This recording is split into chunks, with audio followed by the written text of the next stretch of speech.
जय भीम. आता आपल्या समोर भारतीय विद्या मोर्चाचे पुणे जिल्हाध्यक्ष प्रतीक भाऊ भोसले आहेत. त्यांचे जास्त आंबेडकरी चळवळीचे गाढे अभ्यासक आहे. तर आजचा जो विषय आहे आणि आपले बुद्धिस्ट सोशल ॲक्टिव्हिटीचे सदस्य देखील आहेत.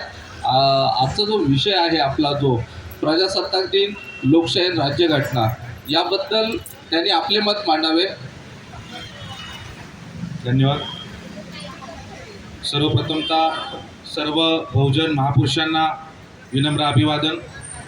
आज जर बघितलं खऱ्या अर्थाने 26 जानेवारी भारतीय प्रजासत्ताक दिन आहे. तसं जर बघितलं तर 26 नोव्हेंबर 1949 रोजी भारतीय संविधान हे स्वीकृत करण्यात आलं आणि 26 जानेवारी 1950ला भारतीय संविधान लागू करण्यात आलं. अर्थात आजचा जो दिवस आहे हा संविधान लागू दिवस आहे.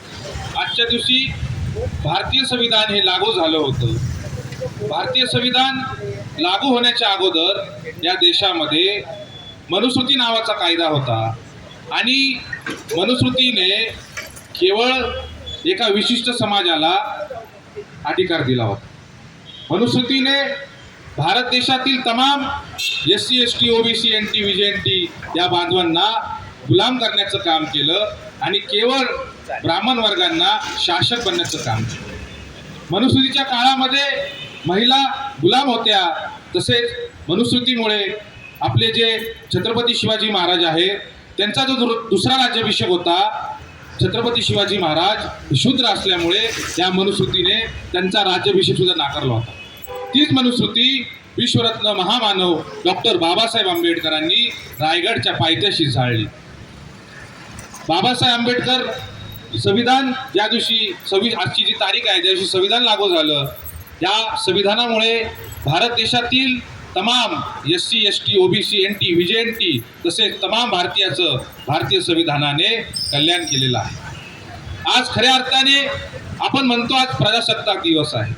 आज खऱ्या अर्थाने विचार केला पाहिजे की खरंच आजच्या काळामध्ये, आजच्या या वर्तमान काळामध्ये खरंच प्रजेचं राज्य आहे का?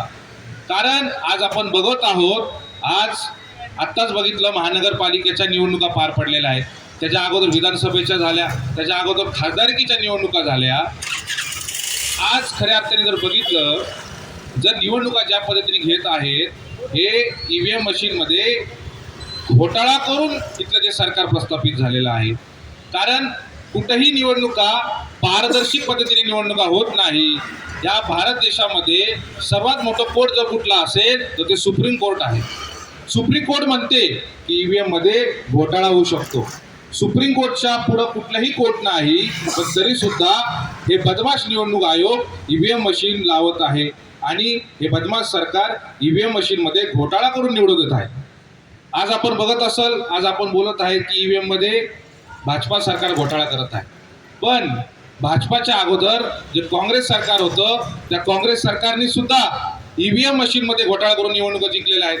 2004 ते 2009चं निवडणूक जे होतं ते काँग्रेसनी EVM मध्ये घोटाळा करून निवडणूक जिंकलेल्या आहेत. आणि 2014 आणि 19 आणि 2024 असू हे BJPने घोटाळा करून निवडणुका जिंकलेल्या आहेत. हे दोन्ही एकच आहेत. हे लोकांना, बहुजन समाजाला मूर्ख बनवण्याचं काम हे सरकार करत आहे. आज खऱ्या अर्थाने जेवढेही फुले शाहू आंबेडकर विचारधारेला मानणारे पक्ष आहेत यांनी एकत्र येणं गरजेचं आहे. आणि सर्वप्रथमतः जर कशाला विरोध करायचा असेल तर या आधुनिक मनुस्मृती, जशी बाबासाहेबांनी त्यावेळेस मनुस्मृती जाळली 100 वर्षापूर्वी, ही आधुनिक मनुस्मृती EVM मशीनला जाळणं गरजेचं आहे. कारण हाच EVM मशीन बहुजन समाजाचा घात करत आहे आणि त्यामुळं प्रत्येकाने निर्धार केला पाहिजे. आज जर आपण खऱ्या अर्थाने बघितलं, डॉक्टर बाबासाहेब आंबेडकर म्हणतात की जावा तुमच्या घराच्या भिंतीवर लिहून ठेवा, तुम्हाला या देशाची शासनकर्ती जमात बनायचं आहे. आज खऱ्या अर्थाने आम्ही विचार केला पाहिजे की खरंच आम्ही शासनकर्ती जमात आहे का? थोडं जर आम्ही विचार केला पाहिजे की या देशामध्ये एक संघटन आहे RSS नावाचं. या RSS नावाचं संघटन आहे, त्याला राष्ट्रीय स्वयंसंघ म्हणतात. या RSSने काय केलं? RSSची स्थापना भारत देशातील ब्राह्मण वर्गाने केलेली आहे. याची स्थापना 1925ला स्थापना केलेली आहे RSSनी काय केलं, त्यांची जी संघाची विचारधारा आहे, संघाचा जो अजेंडा आहे, संघाचा जो झेंडा आहे, संघाचा जो दांडा आहे, तो समाजामध्ये जाऊन पेरण्याचं काम RSSनी केलेलं आहे. आणि आज कुठं जाऊन ते शासक बनलेले आहेत. भले EVM मशीन मध्ये घोटाळा करून शासक बनले आहेत, पण शासक बनलेले आहेत. आज आम्ही कुठेही शासक नाही. त्याचं कारण असं आहे की आम्ही कुठंच एकत्र नाही. आज आमच्या 60-70 पार्ट्या आहेत, 60-70 संघटन आहे. आणि त्यामुळे बाबासाहेब आंबेडकर म्हणतात की तुम्हाला या देशाची शासनकर्ती जमात बनायचं असेल तर तुम्हाला एकत्र येणं गरजेचं आहे. आणि त्यामुळं आपण सर्वप्रथमतः एकत्र येणं गरजेचं आहे. एकत्र आल्यावर क्रांती होणार आहे. त्याशिवाय बाबासाहेब आंबेडकरांचं स्वप्न जर पूर्ण खऱ्या अर्थाने करायचं असेल तर एकत्र होऊनच करू शकतो.